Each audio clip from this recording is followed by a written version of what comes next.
Bienvenidos de nuevo a nuestro canal. Hoy nos sumergimos en una de las historias más fascinantes y complejas de la Biblia, el ascenso y la caída de los moabitas, los descendientes de Lot y parientes lejanos de Israel. Desde sus orígenes en las montañas tras la destrucción de Sodoma y Gomorra, hasta su tumultuosa relación con los israelitas y su eventual caída profetizada por los grandes profetas de la Biblia. Los moabitas son un poderoso recordatorio de las consecuencias del orgullo, la idolatría y la rebeldía contra Dios. Pero esta historia es más que conflicto y juicio. También descubriremos el inspirador viaje de Ruth, una mujer moabita cuya fe y lealtad cambiaron el curso de la historia, convirtiéndose en la bisabuela del rey David y parte del linaje de Jesucristo mismo. ¿Sabías que Dios convirtió las maldiciones en bendiciones para Israel en sus batallas contra Moab, o que la caída de los moabitas fue predicha mucho antes de que desaparecieran de la historia? ¿Y qué lecciones podemos aprender de su historia hoy en día? Quédate con nosotros mientras revelamos la increíble historia de los moabitas, llena de batallas, traiciones, redención y palabras proféticas que se hicieron realidad. No querrás perderte esto. Si disfrutas de nuestras profundas exploraciones de las historias ocultas de la Biblia, asegúrate de darle al botón de me gusta. Es suscribirte a nuestro canal y hacer clic en la campanita de notificaciones para que nunca te pierdas un nuevo video. Comparte tus pensamientos en los comentarios. ¿Qué te sorprendió más de los moabitas? Y no olvides compartir este video con tus amigos y familiares para apoyar nuestra misión de difundir la sabiduría bíblica.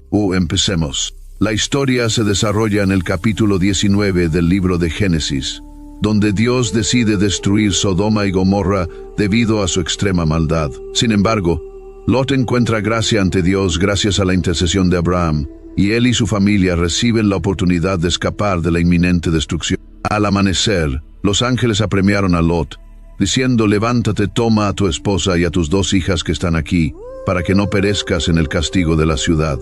Génesis capítulo 19, versículo 15.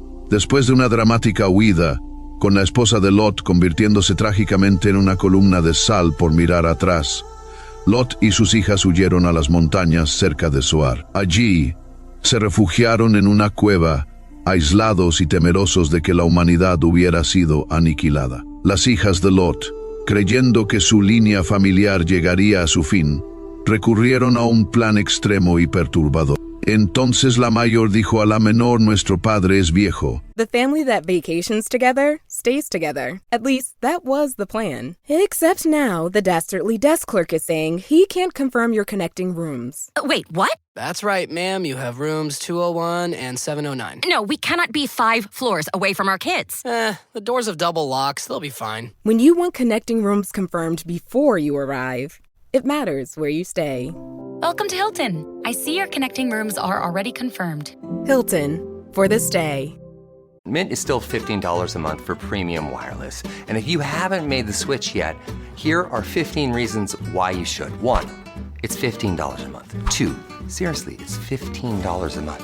3, no big contracts. 4, I use it. 5, my mom uses it. Are you playing me off? That's what's happening, right? Okay, give it a try at mintmobile.com/switch. Upfront payment of $45 for 3-month plan, $15 per month equivalent required. New customer offer first 3 months only. Then full price plan options available. Taxes and fees extra. See mintmobile.com. Y no hay hombre en la tierra que entre a nosotras conforme a la costumbre de toda la tierra. Ven, hagamos que nuestro padre beba vino, y acostémonos con él, para conservar descendencia de nuestro padre. Génesis capítulo 19, versículos 31 al 32. En su desesperación, las hijas de Lot embriagaron a su padre durante 2 noches consecutivas.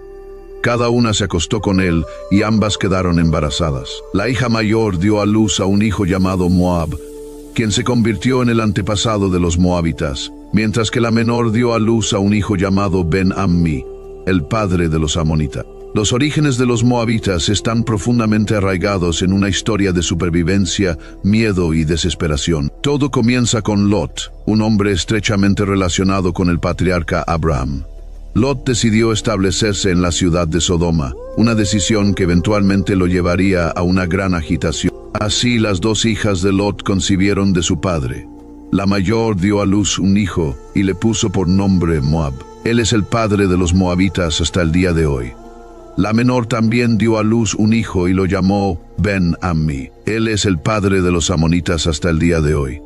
Génesis, capítulo 19, versículos 36 al 38. Este inquietante comienzo sentó las bases para la identidad de los moabitas como un pueblo nacido de la desesperación y el aislamiento. A pesar de sus orígenes, los moabitas llegarían a establecer una presencia significativa al este del Mar Muerto. Su relación con los israelitas, marcada por una ascendencia compartida y destinos conflictivos, comenzó en esos primeros momentos cruciales en la cueva. Los moabitas se establecieron en una tierra situada al este del Mar Muerto, conocida como las llanuras de Moab. Esta región, caracterizada por sus colinas rocosas, profundos barrancos y paisaje accidentado, les proporcionó defensas naturales y una ubicación estratégica.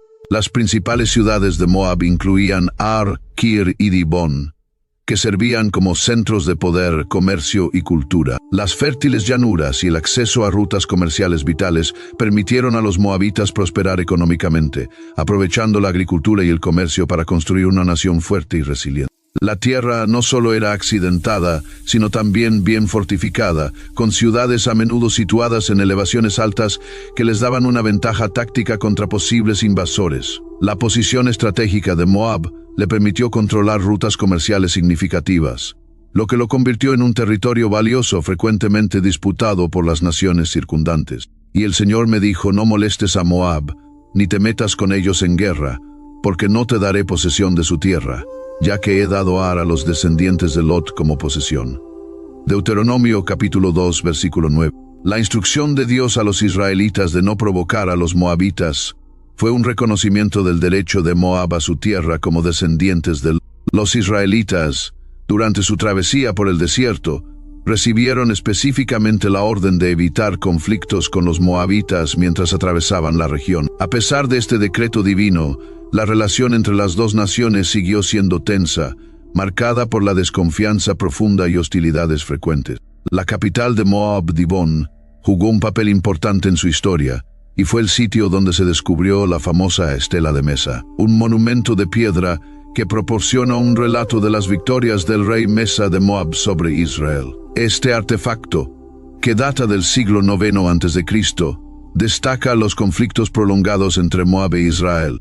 Entonces Israel envió mensajeros a Sehón, rey de los amorreos, diciendo: déjame pasar por tu tierra, no entraremos en campo ni en viña, no beberemos agua de pozo, iremos por el camino del rey hasta que hayamos pasado por tu territorio. Pero Sehón no permitió a Israel pasar por su territorio. En Números capítulo 21, versículos 21 al 23. Aunque este versículo se refiere a los amorreos, subraya las frecuentes disputas territoriales y la importancia del camino del rey, una ruta comercial vital que también pasaba cerca de Moab. El control de tales rutas era crucial para la fuerza económica de Moab y contribuyó a la fricción continua con las naciones vecinas, incluyendo Israel. En la tierra de Moab no solo fue un lugar de refugio y prosperidad para su pueblo, sino también una fuente de orgullo e identidad. Sus ciudades fortificadas eran símbolos de la resiliencia y determinación de los moabitas. Sin embargo, la riqueza y la posición estratégica de los moabitas a menudo los convirtieron en objetivos de conquista, llevando a una historia compleja y cargada de conflictos con Israel. Después partieron los hijos de Israel y acamparon en los campos de Moab, junto al Jordán, frente a Jericó. Números capítulo 22, versículo 1. Los israelitas acamparon en las llanuras de Moab durante su aproximación final a la tierra prometida, directamente frente a Jericó. Esta proximidad inevitablemente condujo a interacciones tanto pacíficas como hostiles.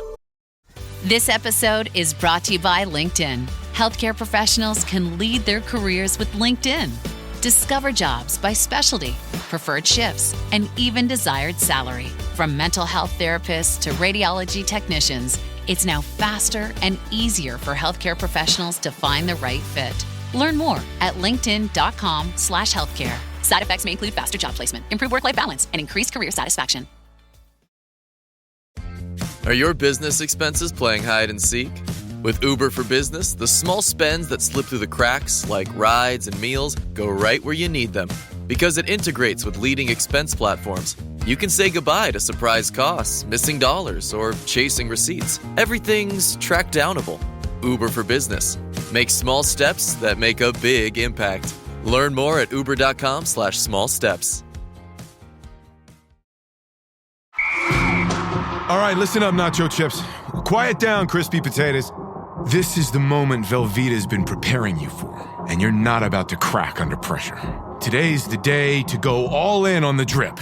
Velveeta's Heat and Eat Queso is the MVP of any game day spread, so stick by them, and you'll be golden. Now get out there and make delicious history. No tailgate party is complete without Velveeta.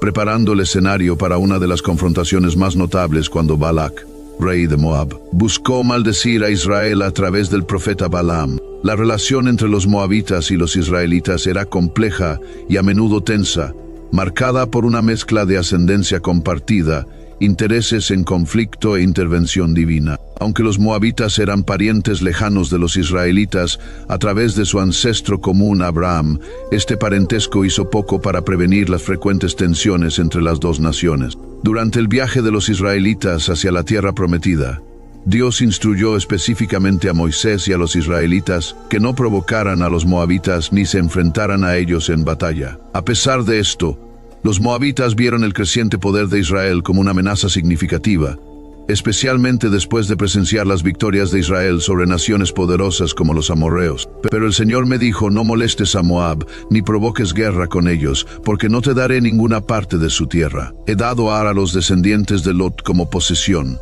Deuteronomio capítulo 2, versículo 9. Aunque Israel se abstuvo de atacar a Moab, los moabitas permanecieron recelosos de los israelitas, y su miedo eventualmente los llevó a tomar acciones drásticas y antagónicas. Uno de los episodios más significativos y dramáticos que resaltan la tensa relación entre Moab e Israel ocurrió durante el campamento de los israelitas en las llanuras de Moab, justo al otro lado del río Jordán frente a Jericó.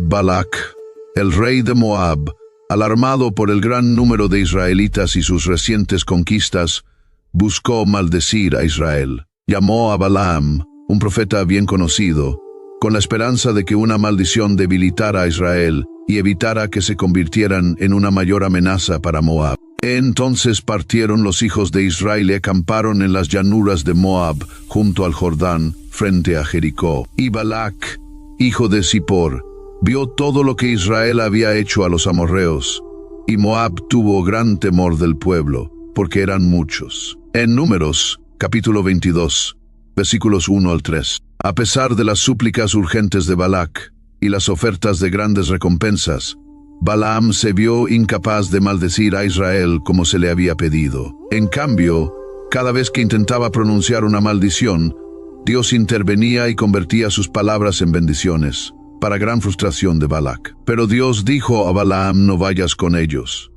No maldigas a este pueblo, porque son benditos. Números capítulo 22, versículo 2. Incluso cuando se le presionó para que continuara, Balaam solo pudo hablar las palabras que Dios puso en su boca, lo que llevó a una de las bendiciones más famosas sobre Israel: ¿cómo maldeciré yo al que Dios no maldijo? ¿Y cómo condenaré al que el Señor no ha condenado? Dios los sacó de Egipto, tienen la fuerza de un toro salvaje. En Números, capítulo 23, versículos 8-22. Este episodio demostró la protección inquebrantable de Dios sobre Israel, convirtiendo potenciales maldiciones en declaraciones de la fortaleza y favor divino de Israel. A pesar de los intentos de los moabitas de socavar a Israel a través de la guerra espiritual, la mano de Dios permaneció sobre su pueblo. Sin embargo, la tensión no terminó con las maldiciones fallidas de Balaam. Los moabitas y sus aliados madianitas buscaron debilitar a Israel mediante medios más sutiles. Sedujeron a los israelitas hacia la idolatría y la inmoralidad, invitándolos a participar en el culto pagano y llevándolos por mal camino. Este incidente, conocido como el pecado en peor, trajo severas consecuencias sobre Israel. Mientras Israel permanecía en Sittim, los hombres comenzaron a cometer inmoralidad sexual con las mujeres moabitas, quienes los invitaron a los sacrificios a sus dioses. El pueblo comió de los sacrificios y se inclinó ante estos dioses.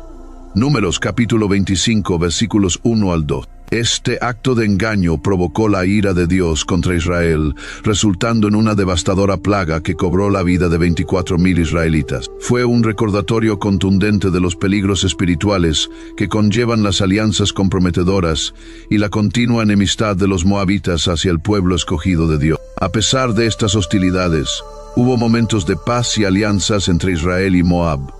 Durante la época de los jueces, hubo períodos de subyugación y cooperación, aunque estos a menudo fueron breves y marcados por la traición. El libro de Ruth también ofrece una ventana única a los aspectos más personales y redentores de esta relación, mostrando que individuos como Ruth podían cruzar las barreras culturales y religiosas, convirtiéndose en parte del gran plan de redención de Dios. Los moabitas estaban profundamente arraigados en prácticas idólatras que no solo definían su cultura, sino que también representaban un peligro espiritual para los israelitas. Central en el culto moabita estaba el dios Quemos, a menudo referido como la abominación de Moab. Quemos era una deidad asociada con la guerra, la fertilidad y en ocasiones incluso el sacrificio de niños, prácticas que contrastaban fuertemente con la adoración al Dios de Israel. Porque Salomón siguió a Astarte, diosa de los sidonios, y a Milcom, la abominación de los amonitas. Salomón hizo lo malo ante los ojos del Señor. Are you a forward thinker? Then you need an HR and finance platform that thinks like you do. Workday is the AI platform that helps propel your organization, your workforce, and your industry into the future. Workday, moving business forever forward. Welcome to Sephora. I'm looking for a perfume that's not too perfumey. I got you. Serum moisturizer or moisturizer serum. Let's get into layering. My concealer is making me look worse. Sounds like the wrong shade. Let's get you matched. There's only one store that really gets what you're going for. Get beauty from people who get beauty. Only at Sephora. Hi, Let's get you a basket.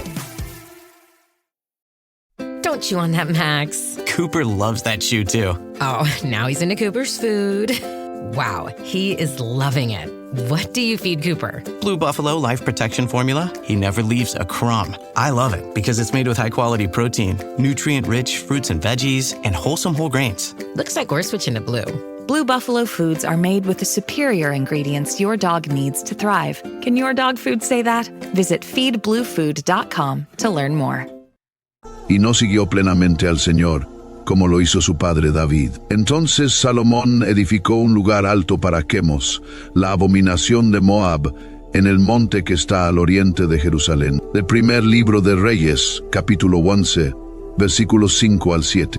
Los israelitas fueron advertidos repetidamente por Dios para evitar mezclarse con las naciones paganas y sus prácticas. Pero el atractivo seductor de las mujeres moabitas y sus rituales de adoración resultaron ser un obstáculo significativo. Uno de los incidentes más notorios de esto ocurrió en Sittim, donde el campamento de Israel estaba cerca del territorio moabita. Allí, los moabitas y sus aliados madianitas emplearon una estrategia más sutil, pero devastadora contra Israel. Utilizaron a sus mujeres para atraer a los hombres israelitas hacia relaciones prohibidas y la idolatría. Mientras Israel permanecía en Sittim, los hombres comenzaron a cometer inmoralidad sexual con las mujeres moabitas, quienes los invitaron a los sacrificios a sus dioses. El pueblo comió de los sacrificios y se inclinó ante estos dioses.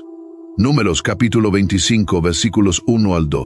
Este evento, a menudo referido como el pecado en peor, involucró no solo inmoralidad sexual, sino también la participación en rituales paganos que incluían comer alimentos sacrificados a los ídolos y postrarse ante dioses extranjeros. Este acto de rebelión contra los mandamientos de Dios fue más que una falla moral, representó una afrenta directa a la santidad de Dios y a la relación de pacto que había establecido con Israel. Así se unió Israel a Baal de Peor, y la ira del Señor se encendió contra ellos. Números capítulo 25 versículo 3. La respuesta de Dios fue rápida y severa. Una plaga mortal barrió el campamento israelita, matando a 24,000 personas. Este juicio catastrófico solo se detuvo cuando Fineas, el nieto de Aarón, tomó medidas drásticas matando a un hombre israelita y a una mujer madianita que desafiaban abiertamente la ley de Dios. El celo de Fineas por el honor de Dios detuvo la plaga, y fue elogiado por su justa indignación.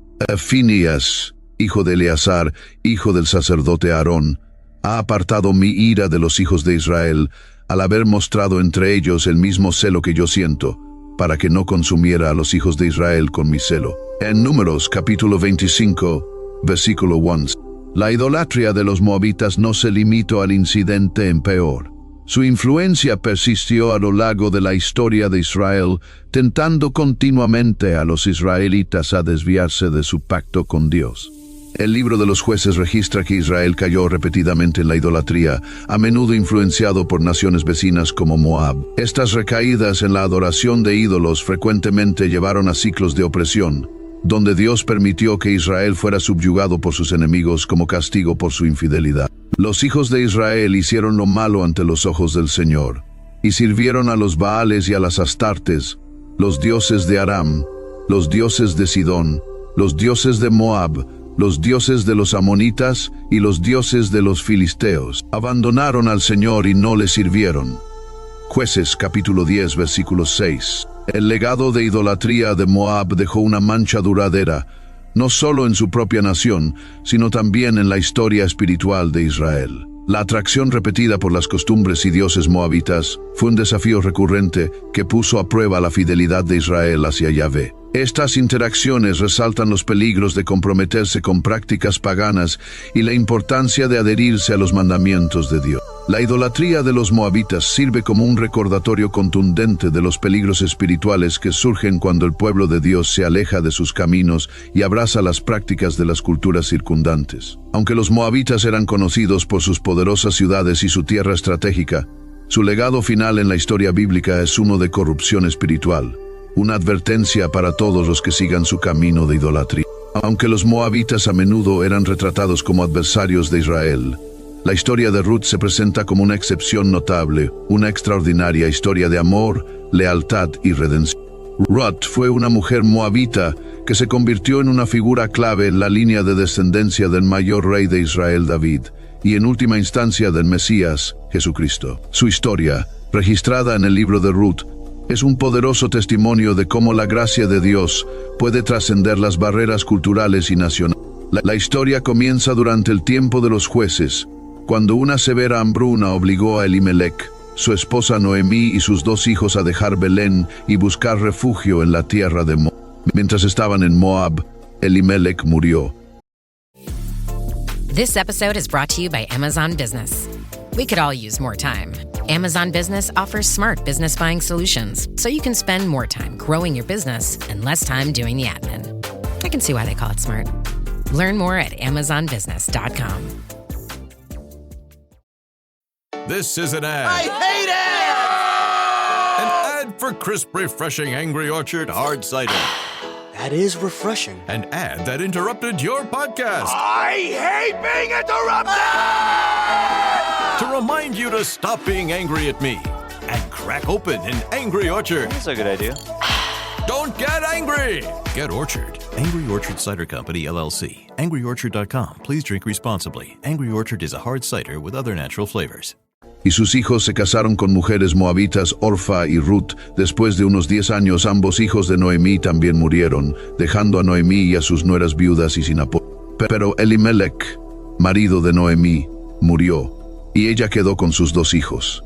Estos se casaron con mujeres moabitas. El nombre de una era Orfa y el nombre de la otra Ruth. Habitaron allí unos 10 años, y murieron también Malón y Quilión, quedando así la mujer desamparada de sus 2 hijos y de su marido. Ruth, capítulo 1, versículos 3 al 6. Sin medios de apoyo y sin futuro en Moab, Noemí decidió regresar a Belén. Instó a sus nueras a quedarse en Moab y buscar nuevos esposos, pero Ruth se negó a abandonarla. La respuesta de Ruth a Noemí es una de las declaraciones de lealtad más profundas en la vida. Pero Ruth respondió: no me ruegues que te deje y me aparte de ti, porque a donde tú vayas, yo iré, y donde tú mores, moraré. Tu pueblo será mi pueblo, y tu Dios, mi Dios. Donde tú mueras, moriré, y allí seré sepultada.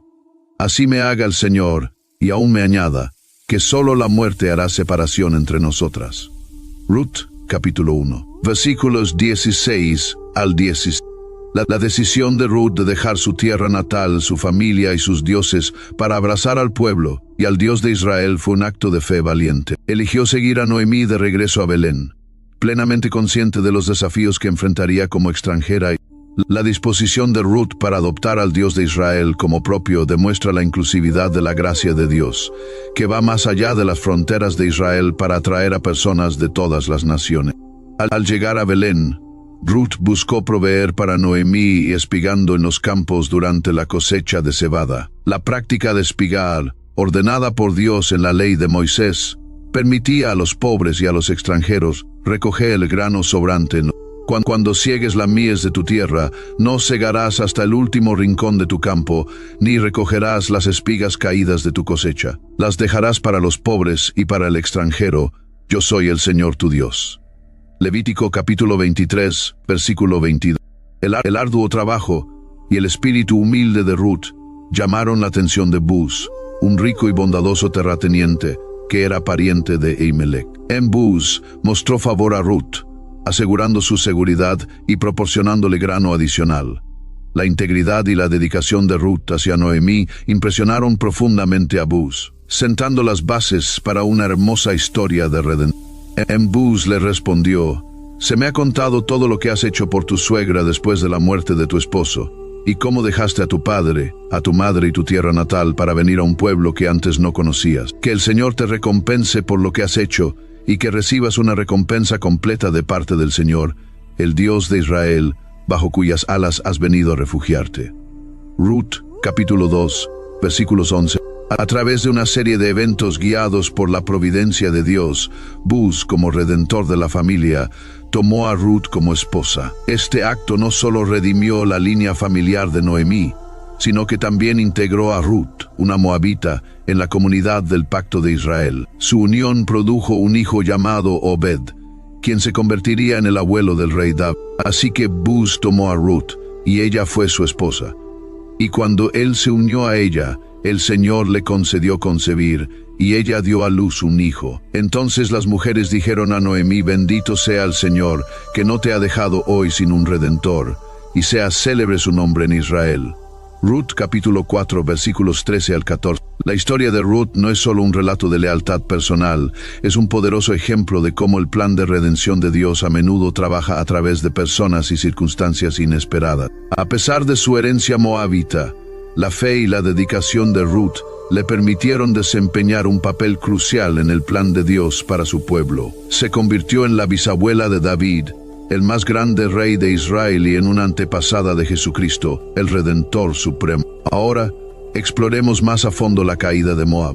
A pesar de su papel significativo en la narrativa bíblica y su enemistad duradera con Israel, los moabitas finalmente enfrentaron el juicio divino por su orgullo, idolatría y oposición al pueblo de Dios. La caída de Moab fue predicha por varios profetas, incluidos Isaías, Jeremías, Amós y Ezequiel, quienes advirtieron que la arrogancia y las prácticas idólatras de Moab llevarían a su destrucción. Los moabitas eran conocidos no solo por su poder militar y su posición estratégica, sino también por su espíritu orgulloso. Esta arrogancia, combinada con su continua idolatría.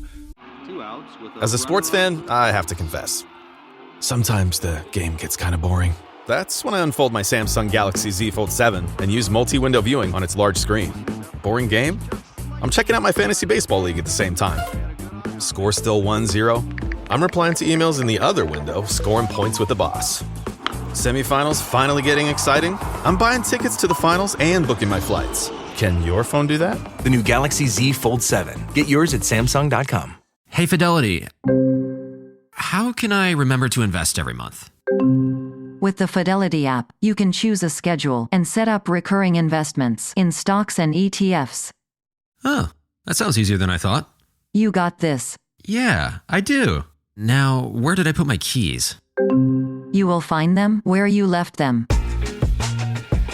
Investing involves risk, including risk of loss. Fidelity Brokerage Services, LLC, member NYSE, SIPC.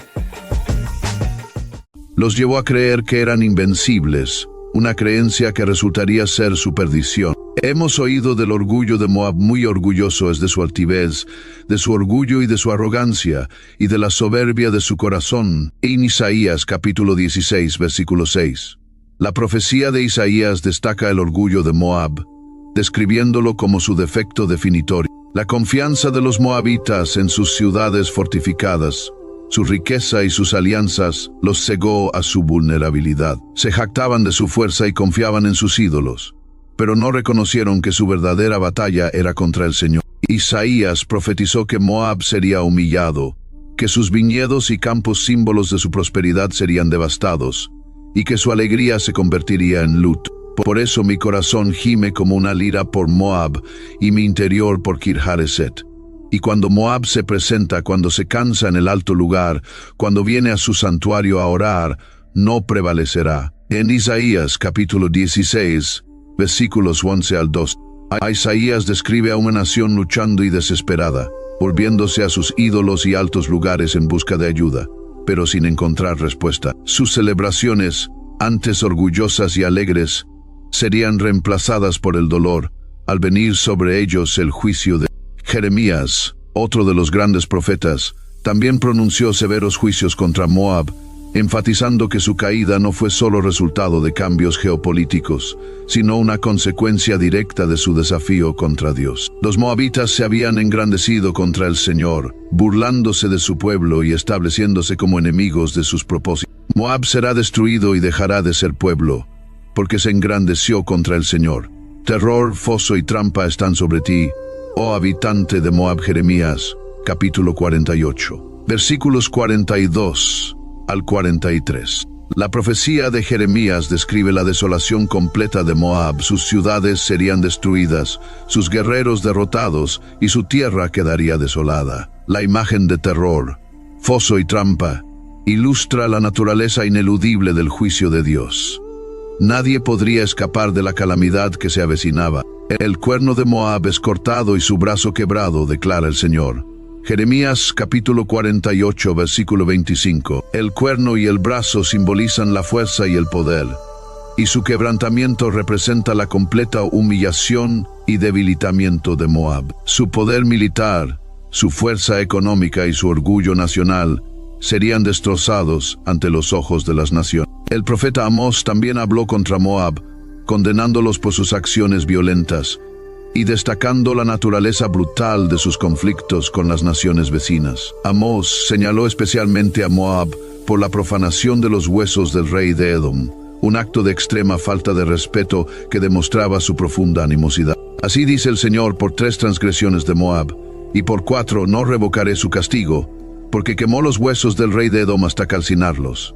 Amós capítulo 2, versículo 1. Este acto de profanación ejemplificó la crueldad y arrogancia que caracterizaban las interacciones de Moab con otras naciones, sellando aún más su destino bajo el juicio de Dios. Ezequiel también profetizó contra Moab, alineando su destino con el de otras naciones que se opusieron al pueblo de Dios. Que las palabras de Ezequiel reflejan el tema recurrente del juicio de Moab como resultado de su desprecio por Israel y su confianza mal colocada en sus dioses y ciudades fortificadas. Así dice el Señor Dios: porque Moab y Seir dijeron: mira, la casa de Judá es como todas las demás naciones, por eso abriré el costado de Moab, y lo entregaré junto con los amonitas al pueblo del oriente como posesión. Ezequiel capítulo 25, versículos 8 al 10. La profecía de Ezequiel enfatiza que la caída de Moab no se debió solo a su orgullo, sino también a su desprecio por Israel, viéndolos como si no fueran diferentes de cualquier otra nación, a pesar de la relación de pacto única que Israel tenía con Dios. Estas profecías de destrucción se cumplieron. Las ciudades de Moab fueron devastadas por fuerzas invasoras, su pueblo dispersado, y su nación, antes orgullosa, fue absorbida por otras culturas. Para la época del Nuevo Testamento, los moabitas habían desaparecido en gran medida de los registros históricos, y su legado se preservó solo en las páginas de las Escrituras y los hallazgos arqueológicos. La historia de la caída de Moab es un recordatorio sobrio de las consecuencias del orgullo, la idolatría y la rebeldía contra Dios. Sirve como una poderosa lección de que ninguna nación, por fuerte o segura que parezca, puede resistir el juicio del Señor. Al final, la historia de Moab no es solo la historia de una nación caída, sino un testimonio de la verdad inquebrantable de la palabra de Dios y el cumplimiento de sus declaraciones proféticas. En conclusión, la historia de los moabitas es un complejo tapiz de parentesco, conflicto, rebelión y redención. Desde sus orígenes en las cuevas del exilio de Lot hasta su destrucción final, los moabitas nos recuerdan las consecuencias del orgullo y la idolatría, pero también el poder de la gracia de Dios a través de individuos inesperados como Ruth. Al reflexionar sobre la historia de los hijos de Moab, recordemos la misericordia perdurable de Dios y sus planes que trascienden las fallas humanas. Gracias por vernos. Si disfrutaste de este video, por favor dale me gusta, compártelo y suscríbete a nuestro canal. Deja un comentario abajo con tus pensamientos sobre los moabitas y qué historias te gustaría que exploráramos a continuación.